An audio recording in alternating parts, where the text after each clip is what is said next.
Más allá de lo posible.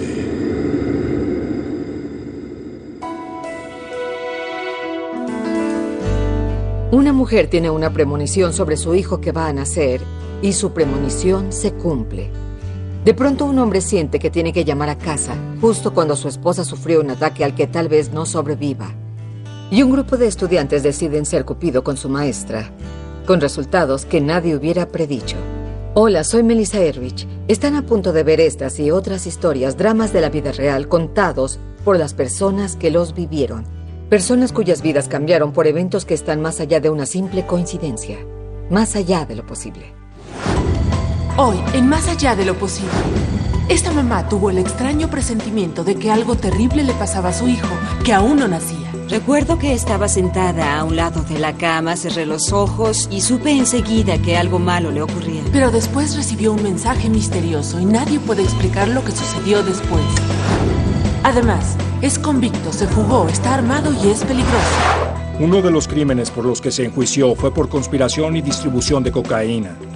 El caso estaba frío hasta que este veterano agente del FBI siguió una extraña urgencia que no tenía sentido. ¿O sí? Y después envió una fotografía suya con 2 perros. Y las chicas hicieron mucho alboroto por los perros. ¡Mire! ¡Tienen perros! Un sujeto con perros y unas chicas alborotadas. Aunque no lo crean, esta es una historia romántica con un increíble giro.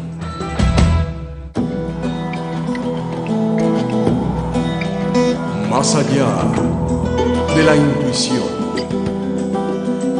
de la razón, de los sueños, de la ciencia y del amor.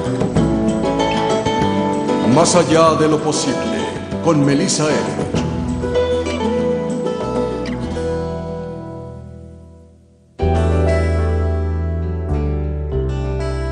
En la pequeña ciudad de Smyrna, Tennessee, una joven madre se colapsó en la cocina de su casa. Estaba sola, con su hijo de 5 años. Su única esperanza de recuperación llegaría en 6 horas. Justo a tiempo. A la 1 p.m. de una tarde de sábado, Tracy Eisenman comenzó a sentirse mareada. Cayó al suelo. No podía moverse. Mientras ella estaba paralizada en el suelo, su esposo Kurt, un piloto aviador, estaba a 1,120 kilómetros en Dallas, Texas. Él tenía el terrible presentimiento de que había problemas en Tennessee. Estaba conduciendo y sentí una terrible necesidad de llamar a casa. No traía mi celular, así que fui a una tienda pensando que podría usar su teléfono. Kurt se sorprendió cuando su hijo Casey respondió a la llamada. Cuando Casey contestó, me preocupé un poco porque no dejamos que conteste el teléfono. Le dije que mamá estaba en el piso y que no me hablaba. Ahora estaba más preocupado. Mi corazón estaba en la garganta. Y pensaba, ¿qué está sucediendo? Podía escuchar el miedo en su voz. En eso, la llamada de Kurt fue accidentalmente desconectada por una persona de la tienda. Trató desesperadamente de llamar, pero su hijo seguía sujetando el auricular y Tracy no podía decirle que colgara. Le preguntaba qué pasaba, pero no podía hablarme. Casey se dio cuenta de que su mamá necesitaba ayuda. Corrió por un vecino. Le dije que mi mamá estaba tirada en la cocina y él llamó al 911. Mientras una ambulancia venía en camino, otro vecino colgó el teléfono y Kurt finalmente pudo comunicarse. Dijo, no sé qué le sucede, no nos habla, parece normal, es que no está sangrando, pero no nos dice nada. Y entonces fue cuando llegaron los paramédicos. Tracy estaba completamente insensible. Comprendía completamente todo durante el calvario, pero era como si estuviera encerrada en mi propio cuerpo o algo así, porque no podía hablarles ni expresarles nada. Mientras los paramédicos trabajaban con Tracy, Kurt corrió al aeropuerto para tomar el siguiente vuelo a Nashville. Afortunadamente, el vuelo 230 se había retrasado 20 minutos y Kurt llegó antes de que se cerrara la puerta. Mientras Kurt abordaba el avión en Dallas, llevaban a Tracy a emergencias en Nashville. Minutos después, le enviaron un mensaje a Kurt del hospital, en el que le daban el terrible diagnóstico. Tracy tuvo un infarto mayor. Tenía un coágulo que bloqueaba una de las 3 arterias principales del cerebro. Y ese tipo de infartos tiene un gran porcentaje de mortalidad. Y les dije, sea lo que sea, cuiden de ella, es mi vida. La doctora de urgencias le dio la otra noticia. Dijo, hay otro problema, creo que no está consciente de él. Y le pregunté qué hay y contestó, su esposa está embarazada. Era lo que menos me esperaba, porque habíamos intentado 4 años y nos habíamos dado por vencidos. Los doctores recomendaron un procedimiento altamente experimental. Una droga que deshace coágulos y se suministra a través de un catéter dirigido directamente al lugar del bloqueo. Pero el tiempo era crítico. El tratamiento debía administrarse en las siguientes 3 horas. Los doctores necesitaban autorización por escrito y Kurt estaba al menos a 2 horas de ahí. Después de que pase cierta cantidad de tiempo, no es seguro administrar el tratamiento y estábamos en un dilema porque Kurt estaba en un avión mientras nosotros hacíamos los procedimientos diagnósticos. Ciertamente ella no podía firmar ningún papel autorizando el tratamiento ni dar su consentimiento verbal. Aunque Kurt llegara a tiempo para dar el consentimiento, aún había otro problema. Nadie que supiéramos había sido tratado con el tratamiento trombóltico estando embarazada. Después de las 5 p.m., el avión de Kurt aterrizó en Nashville. Inmediatamente se dirigió al hospital. La posibilidad de que Tracy recibiera el tratamiento se agotaba. Afortunadamente llegó con una escolta de policía justo a tiempo para que comenzara el tratamiento. Ya habían introducido el catéter en ella. Llegó al cerebro a través del cuello y encontraron el coágulo. Estaban listos para administrar la droga.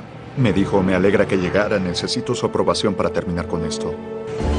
La droga que deshace los coágulos es muy potente y debe administrarse en 4 partes. Los doctores irían revisando el progreso de Tracy, inyectando y revisando el bloqueo. El riesgo para Tracy y su hijo era enorme. Si administraban medicamento de más, sufriría de hemorragia y moriría. 25% de la dosis se inyectó lentamente. Como en 1 hora y media inyectamos más de la dosis y el bloqueo seguía ahí. Recibió otro 25% y el bloqueo continuaba ahí. Estaba totalmente bloqueado. Esperamos y esperamos y esperamos. No recuerdo cuánto tiempo, pero sentí que fue una eternidad.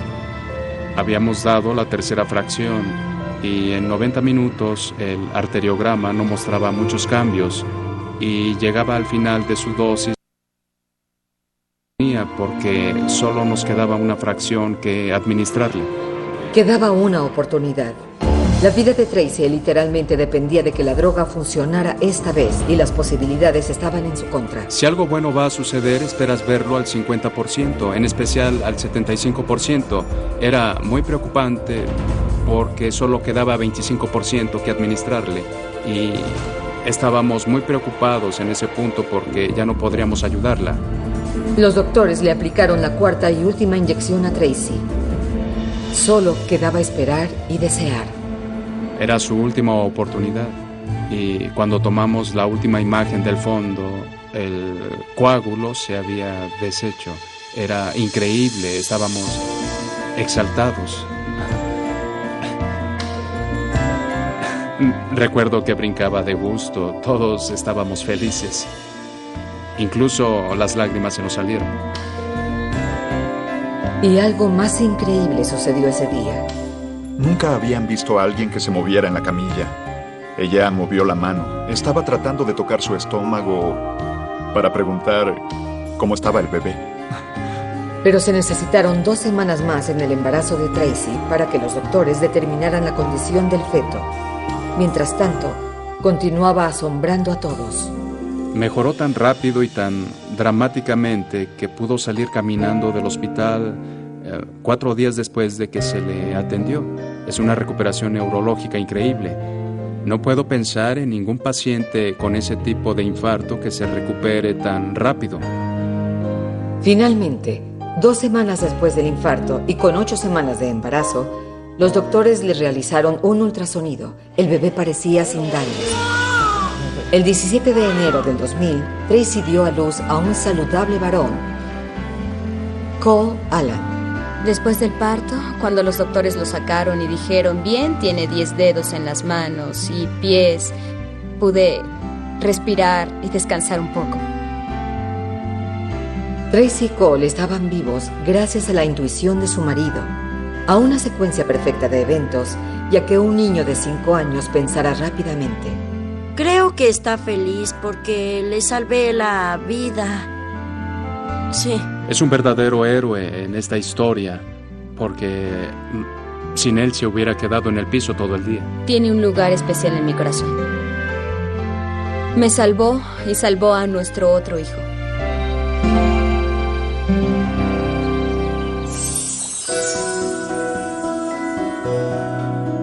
El traficante Chapman Green Reynolds eludió al FBI durante años cuando el agente especial Jack Trimarco fue asignado a seguirlo. Trimarco tenía experiencia y era despiadado, pero no sería suficiente para resolver uno de los peores casos en su carrera. Necesitaba un poco de suerte. En la costera.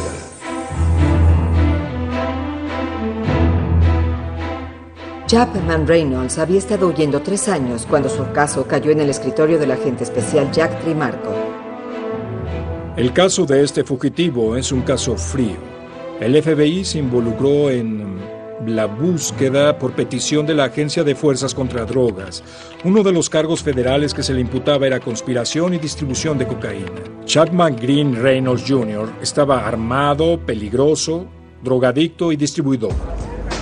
La investigación se centró en la playa Venice, California, donde Reynolds distribuía sus drogas. Trabajé en el caso por 2 años sin ningún éxito.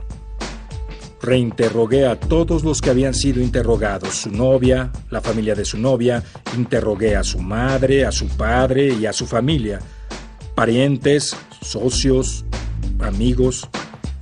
Todos negaban haber visto a Reynolds y algunos decían que había muerto en un accidente. Pero el agente Trimarco se rehusaba a darse por vencido. Decidió tratar un acercamiento diferente. Mi primer movimiento fue obtener una foto de Chapman. La que tenía el FBI era como de 10 años antes, pero el laboratorio la actualizó y la llevé conmigo a Venice. El agente Trimarco también fue a la oficina local de correos.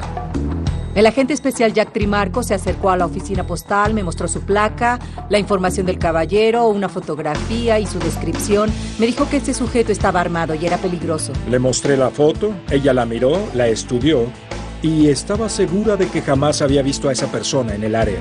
Me preguntó si era posible estar al pendiente y le dije que no había problema y seguí con mi trabajo. Varias semanas después, el agente Trimarco estaba trabajando en otro caso que involucraba autos robados. Trabajamos toda la noche y nuestro supervisor nos dijo como a las 8 de la mañana que nos podíamos ir. El agente Trimarco estaba exhausto, pero no pudo ignorar el poderoso impulso de dirigirse a la costera en la playa Venice. Me subí al auto y en lugar de dirigirme al norte, en la 405, que es por donde llego a casa, decidí conducir al sur, a Venice. No sé si era el factor fatiga. Recuerdo que estaba pensando, ¿por qué hago esto? Pero seguramente cuando di la vuelta, supe a dónde iba. Parecía una buena idea en ese momento, a pesar del hecho de que no podía esperar por llegar a casa y dormir. Una vez que el agente Trimarco llegó a la playa, sucedió algo extraño. Se encontró con Kim Jordan, que estaba en un teléfono público. Increíblemente, ella intentaba llamarlo en ese momento. Estaba en el teléfono, me daba la espalda, y cuando me acerqué, me miró y su mirada era de incredulidad, como si hubiera visto a un fantasma.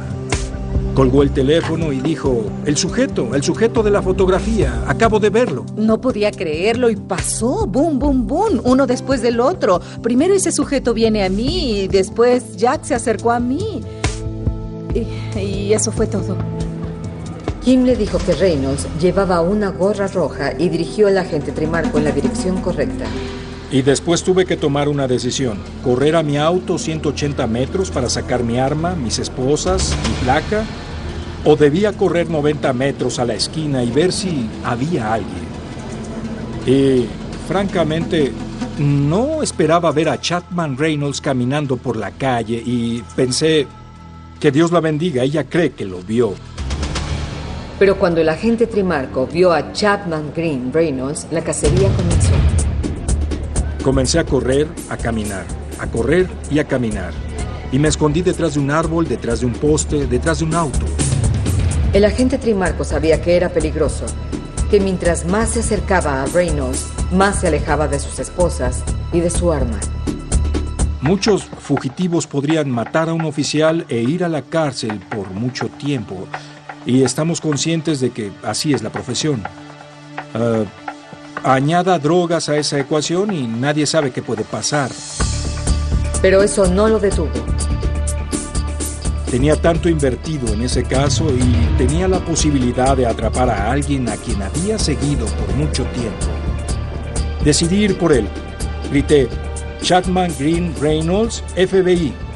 Y fingí que tenía un arma en mi cinturón y le dije, no me haga usarla. Esa no es la situación ideal para arrestar a alguien. Pero el agente Trimarco se las arregló para arrestar a Reynolds. Le sujeté ambas manos en la espalda y me lo llevé. Y mientras llevaba a Reynolds a su auto, el agente Trimarco no podía dejar de pensar que no podía ser tan fácil. Debía ser el sujeto equivocado. No se veía como en la foto. Seguía pensando, ¿cómo diablos pudo identificarlo si ni siquiera yo sé si es el sujeto correcto? No estaba segura de cómo supe que era él, solo lo sentía. En el cuartel, las huellas confirmaron que era Reynolds, y el agente Trimarco no podía creer su buena fortuna. No había razón para que fuera a la playa Venice ese día. No había razón para que no fuera a casa a dormir.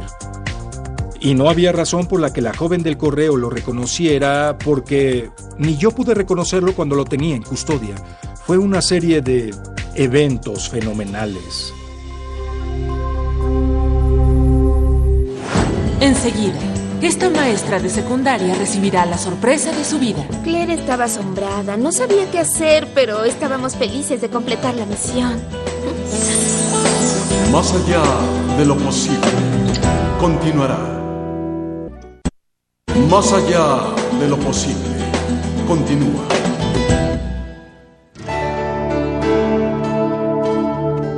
En la secundaria North Eugene, en Oregon, una maestra nueva llamada Claire Clark impresionó a todos con su trabajo y dedicación. Pero tanto trabajo le restaba tiempo a su vida social. Así que un día los alumnos de Claire trazaron un esquema para encontrarle pareja. Incluso ni ellos pudieron creer lo que sucedió luego. La banda Cupido.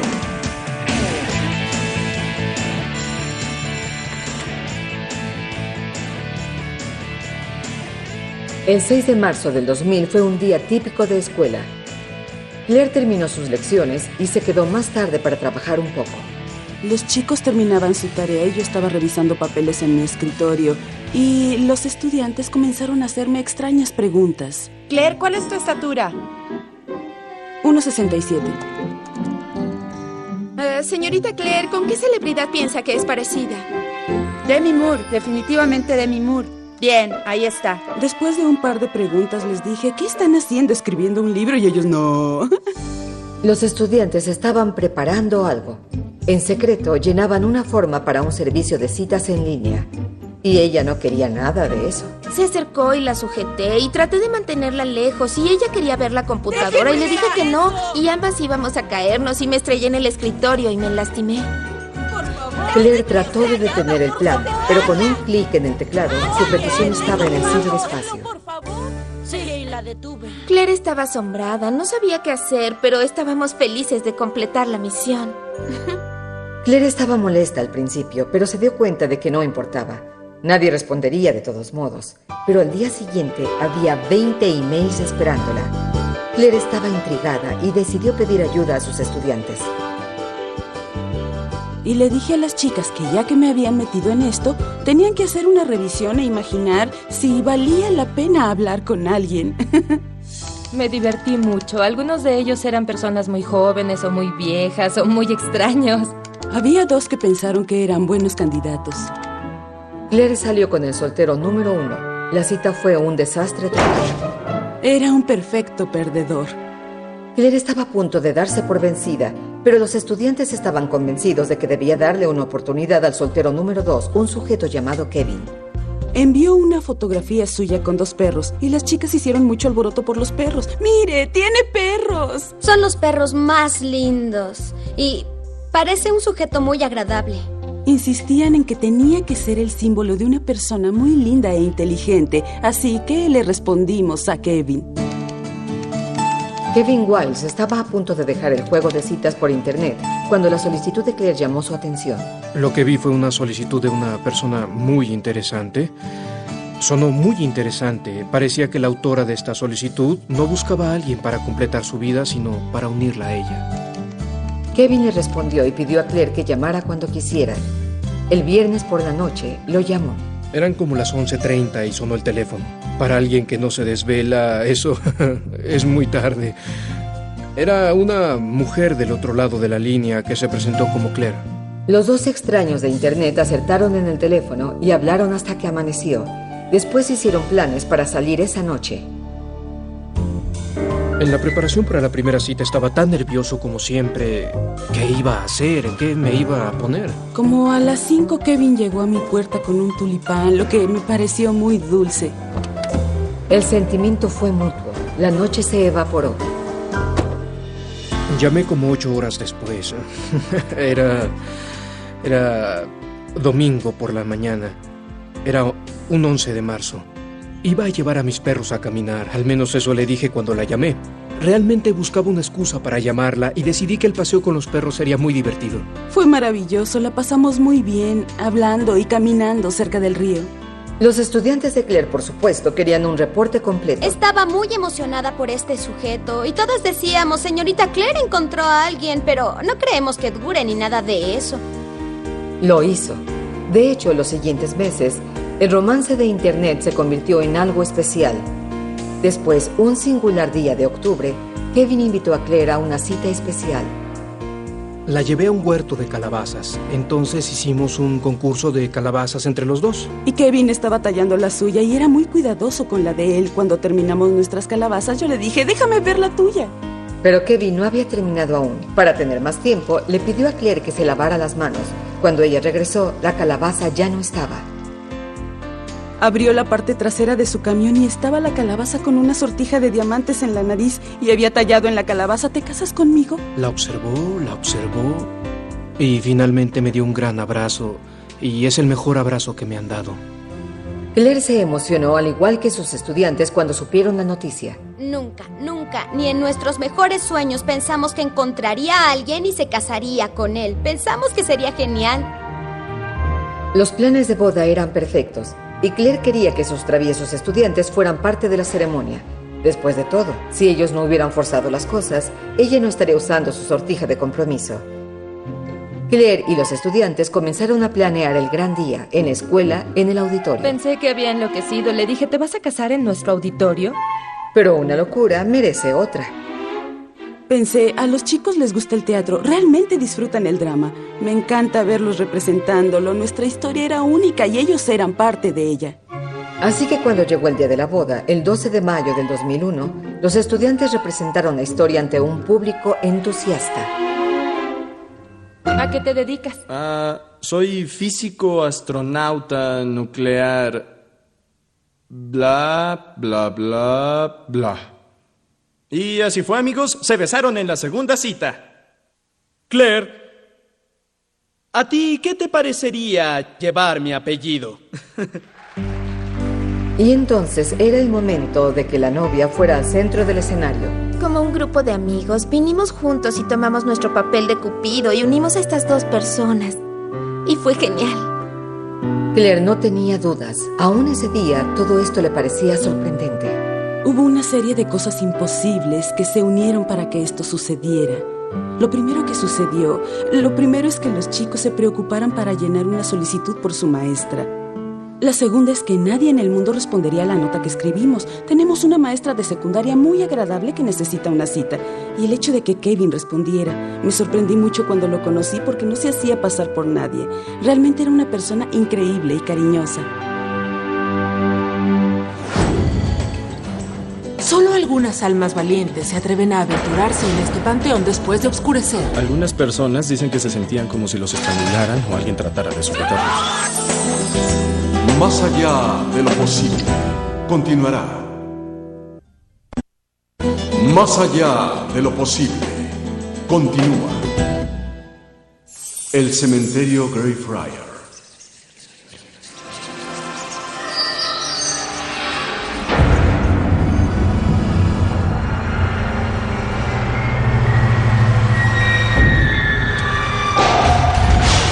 Nunca me había sentido petrificada en toda mi vida. Algunas personas dicen que se sentían como si los estrangularan o alguien tratara de sujetarlos.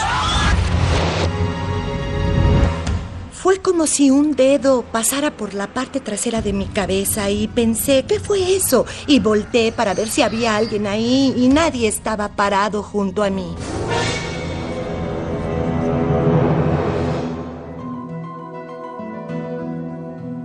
¿Quién o qué está detrás de esos aterradores encuentros con lo sobrenatural? La respuesta está en el corazón de Edimburgo, Escocia, en un cementerio conocido como Greyfriars. Primero, Greyfriars fue un jardín, después un monasterio, hasta que la plaga negra y otras enfermedades azotaron a través de Europa, llevándose millones de vidas.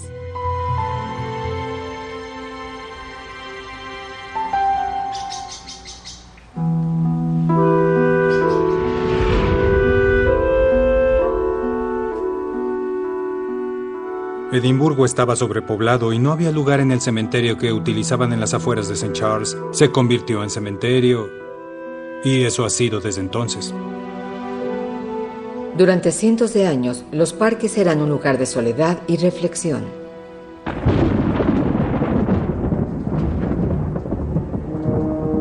Pero a finales de 1998, un hombre en la miseria entró en una tumba familiar grande y desató una fuerza poderosa.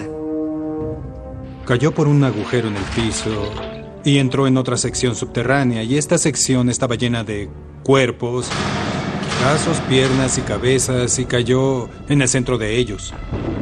Uno de esos cuerpos era del sanguinario George Mackenzie, que fue famoso en el siglo XVII por su persecución a un grupo de religiosos zealots. Los Covenanters eran un grupo de religiosos en Escocia. Los presbiterianos, quienes estaban en contra del rey de Inglaterra, Charles I. Charles I estaba tratando de imponer el episcopalianismo o veneración al estilo inglés en Escocia, y los Covenanters no lo permitían. Aproximadamente 18,000 Covenanters fueron ejecutados eventualmente en nombre de su religión. 2 semanas después de que molestaron la tumba de Mackenzie, extraños incidentes comenzaron a ocurrir. Muchos pensaron que el espíritu de George Mackenzie fue liberado y que había atravesado las puertas de la prisión y del cementerio de los Covenanters, donde enterraron a sus víctimas. Han sucedido numerosas cosas a los visitantes del cementerio desde que este evento sucedió. Lo más común han sido personas quejándose de cortadas y rasguños. Han ido a la prisión de los Covenanters y salen aparentemente sin daños, pero al día siguiente despiertan con cortadas, heridas y ojos morados. Pueden entrar pegados a la pared. Tengan cuidado por donde pisan, por favor. El evento más dramático fue cuando una mujer estaba parada a un lado y ella movió la cabeza hacia abajo, se resbaló y entonces pegó un grito que cayó dentro de la tumba. En 2 años ha habido 30 personas que aseguran haber sido noqueadas en esta sección del cementerio. ¿Qué es lo que el espíritu del sangriento George Mackenzie quiere? ¿Quiere vengarse más de los rebeldes religiosos enterrados aquí? ¿O simplemente le recuerda a los visitantes el terrible poder que alguna vez poseyó? Jan Reese pudo haber sentido ese poder. Sentí mi rostro dormido. Solo mi rostro y solo esta parte. El resto de mi cuerpo tenía una temperatura normal. Era tan fuerte que perdí toda sensación, como si hubiera ido al dentista y me hubiera anestesiado. Y podía tocar mi rostro sin sentirlo, sin sentir mis dedos. Esta fría sensación duró como 20 minutos antes de desmayarme. Sarah Wilson solía creer que los fantasmas, espíritus y poltergeist eran tonterías, hasta que tuvo un encuentro personal con el fantasma de Mackenzie. Es que fue como si algo que hubiera salido de la puerta nos pasara, como si algo estuviera escapando mientras entrábamos. Cuando el número de personas que reportaron ataques empezó a crecer, llamaron al ministro local para que realizara un exorcismo, pero no tuvo éxito. Y hasta el día de hoy, 70 ataques se han presenciado frente a más de 100 personas.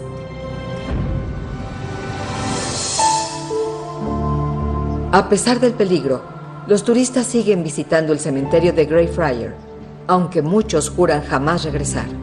Cuando experimentas algo que te petrifica, te hace pensarlo 2 veces.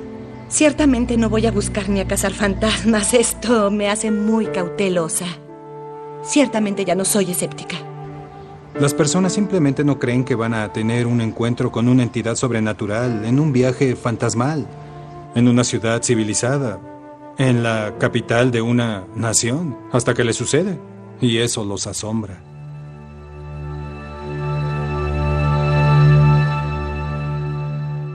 ¿Piensan visitar Greyfriars solos? Entonces mantengan esto en mente. Los autores de Drácula, Frankenstein y el Dr. Jekyll y Mr. Hyde declararon que Greyfriars les ayudó para inspirar sus trabajos espeluznantes.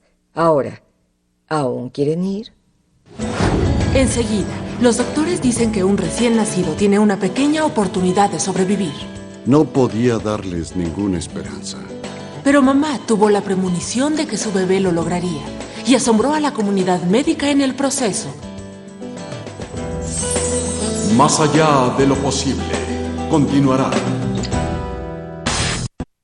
Más allá de lo posible, continúa.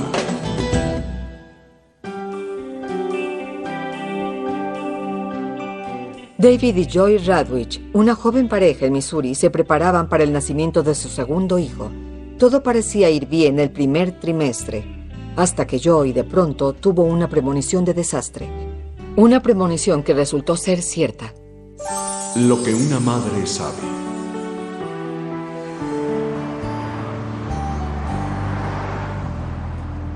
Mi esposo y yo terminamos de ver una película e íbamos en el auto.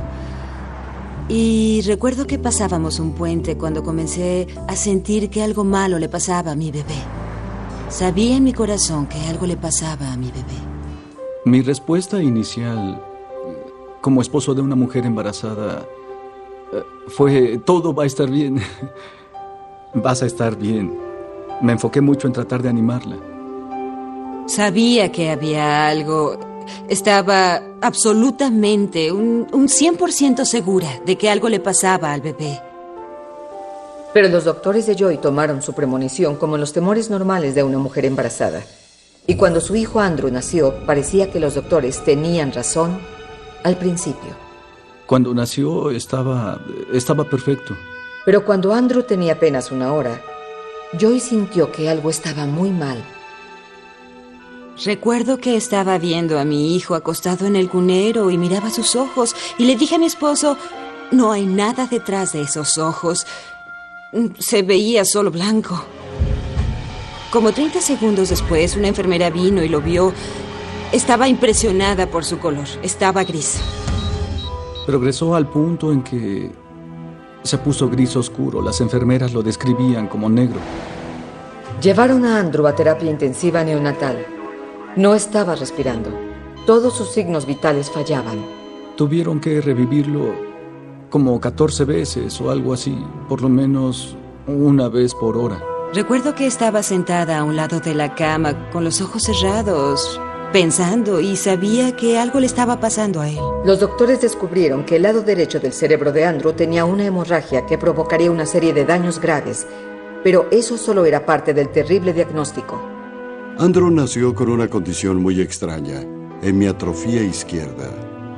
La hemiatrofía es una condición en la que el cerebro muestra impedimentos para crecer o desarrollarse. Al ver los resultados de la resonancia magnética, podías ver que algo estaba mal. Había una parte vacía en lugar de la otra mitad del cerebro. Había fluido. Los doctores le dijeron a Joy y a David que su hijo crecería con un retraso mental severo y que ese sería el mejor de los casos. El peor sería que no viviría más que la infancia. No podía darles ninguna esperanza. Era una situación que no tendrá un final feliz con base en lo que nos habían dicho. La premonición de Joy se había cumplido de una terrible manera, pero cuando su hijo tenía 3 días, recibió otro misterioso mensaje sobre su futuro. Recuerdo que estábamos sentados en la cama viendo televisión y de pronto escuché una voz que me decía, él va a estar bien. No sé de dónde lo sacó, pero dijo, todo va a estar bien. Y era un giro de 180 grados para nosotros. Fue un cambio completo, porque en ese momento temíamos que no lo conociéramos, porque pensábamos que no podríamos cuidar de él. Pero entonces había un rayo de esperanza. Joy y David tomaron una valiente decisión. Cuidarían de Andrew en casa, donde sabían que pertenecía. Hicimos un juramento, el uno con el otro. Sin importar qué pasara, haríamos todo lo posible para criarlo en un ambiente normal. Nuestro hijo estaba en una cuna, conectado a máquinas con las que sabríamos si dejaba de respirar y debíamos resucitarlo. Los medicamentos mantuvieron el daño de Andrew bajo control, pero no hay medicamentos para tratar el lado derecho de su cerebro, que no crecía. Así que la condición de Andrew seguía siendo terrible.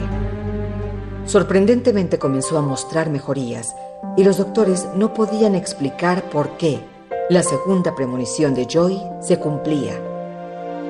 El día de Acción de Gracias, mi hijo estaba sentado en la carreola sujetando su botella. Normalmente los bebés no la sujetan hasta los 6 meses y este bebé, que debía ser severamente retrasado, estaba sujetando su botella a los 3 meses. El daño en el cerebro de Andrew desapareció y le retiraron los medicamentos. Y cuando tenía casi 6 meses de edad, le hicieron otra resonancia magnética. Los resultados fueron más allá de lo creíble. Estábamos tratando con un bebé diferente al que habíamos valorado. Los neurólogos llamaron. Recuerdo que estaba parada en el comedor y me dijeron que no podían explicar los resultados de la resonancia magnética, que estaba en perfecto estado. Increíblemente, la resonancia de Andrew fue la de un bebé perfectamente normal. Los doctores no podían explicarlo, pero su cerebro creció. Médicamente, por mis conocimientos, no puedo explicar por qué su cerebro se reparó ni cómo se regeneró.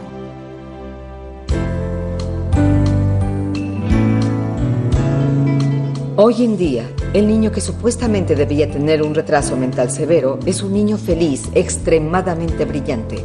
Los doctores aún no saben por qué. Los resultados viajan por todos los Estados Unidos para descubrir qué pasó y cómo fue que pasó. Si alguien puede decir mágico o milagroso, esa es la mejor palabra. No sé a qué atribuirlo, pero ciertamente nosotros como familia y él como individuo fuimos bendecidos. Hay mucho que no entendemos porque él es absolutamente perfecto. No hay nada malo en Andrew. Es brillante, es maravilloso, disfruta la vida. Es extremadamente afortunado. Mamá es muy feliz. Enseguida, esta mujer se deprimió cuando perdió su sortija de compromiso. Siempre creí que sería genial que de alguna forma pudiera recuperar mi sortija. Esperen a ver cómo y cuándo la recuperó. Más allá de lo posible, continuará. Más allá de lo posible, continúa.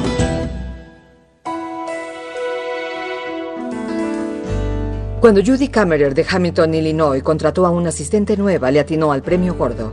La joven no solo era eficiente, sino que resolvió un misterio de 18 años. Dame una sortija. Invierno de 1996, el negocio de Judy, de cuidado de infantes y preescolar, le dejaba poco tiempo para algo más. Necesitaba ayuda y Kim Oliver necesitaba trabajo. Kim estaba estudiando y necesitaba hacer su trabajo social, así que hizo una solicitud para el trabajo y yo necesitaba un asistente, así que me ayudó. Meses después, se arreglaba para la ceremonia de graduación de preescolar y decidió hacer algo fuera de lo normal. Pensé que usaría mis sortijas porque normalmente no lo hago y Kim me preguntó sobre mis sortijas. Vi que se puso sortijas y comúnmente no las usaba, así que le hice algunos comentarios y ella me contó la historia de cuando perdió su sortija. En mayo de 1978, mientras limpiaba un lote vacío que era de ella y su esposo, Judy se quitó su sortija de compromiso. Después se dio cuenta de que la sortija no estaba. Y revisé por todas partes y no pude encontrarla. Los Kammerer regresaron una y otra vez a buscar la sortija extraviada. Rentamos detectores de metales y buscamos por toda el área. Finalmente nos rendimos y aceptamos que la perdimos. Con el tiempo vendimos la propiedad y le dijimos a los nuevos dueños y al contratista que si encontraban la sortija de compromiso era mía. Las posibilidades eran mínimas. Aunque las probabilidades de encontrar su sortija eran mínimas, ella conservó la esperanza. Siempre creí que sería genial que de alguna forma pudiera recuperarla. Mientras más sabía Kim sobre la historia de Judy, más la intrigaba. Simultáneamente pensé que cerca de ese lugar mi abuela y yo encontramos una sortija 18 años antes. Betty Johnson también recuerda ese día. Kim tenía entre 1 año y medio y 2 años cuando encontró la sortija. Y no iba a caminar hasta que no la levantara del asfalto. Kim pensó que podía tratarse de la misma. Sería una coincidencia impresionante, pero Kim decidió pedirle a Judy que le mostrara una fotografía. ¿Sería posible que fuera la misma sortija? En cuanto vi la fotografía, supe que era la sortija que había encontrado 18 años antes. Sorprendida, Kim llamó a su abuela para decirle la increíble noticia. Le dije, Kim, ¿tú estás segura? Y contestó, sí, abuela, la sortija de matrimonio es igual al diamante. Y le dije, si es de ella, devuélvesela. Estaba completamente impactada porque mis deseos se habían cumplido. Mi esposo me colocó la sortija junto a la de matrimonio. Nos miramos y mi esposo y yo nos quedamos pasmados. Se veían tan bien juntas después de todos esos años. Betty estaba feliz por Judy. La solución del misterio de la sortija de Judy la hizo recuperarla. Todo fue por una serie de circunstancias.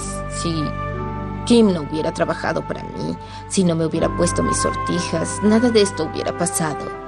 Ciertamente, es más allá de lo posible. Fue una serie de coincidencias que tuvieron que ocurrir para que se lograra.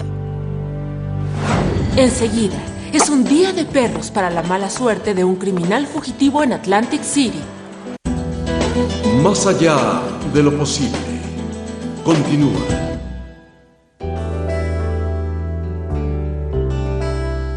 Antes de irnos, hay otra historia más allá de lo posible, sobre un fugitivo que perdió su suerte un día. 2 detectives de Atlantic City perseguían a un fugitivo y este terminó su huida en un hotel, pero se escapó por una ventana. El hombre corrió entre los árboles hacia un hotel en la playa. Los detectives pidieron apoyo a la policía para que con los perros entrenados lo atraparan. Resultó que 131 perros policía con sus entrenadores estaban reunidos en una convención en el hotel hacia el que el fugitivo había corrido. En cuanto vio al primer perro, el fugitivo se entregó. Cuando no hay respuestas simples a los misterios de la vida, buscamos explicaciones que van más allá de nuestra imaginación, más allá de la razón, más allá de lo posible. Soy Melissa Etheridge. Hasta luego. Si tiene una historia más allá de lo posible, por favor escríbanos a 3727 West Magnolia Boulevard, 813, Burbank, California 91510. Para mayor información sobre Más allá de lo posible, visítenos en www.lifetimetv.com.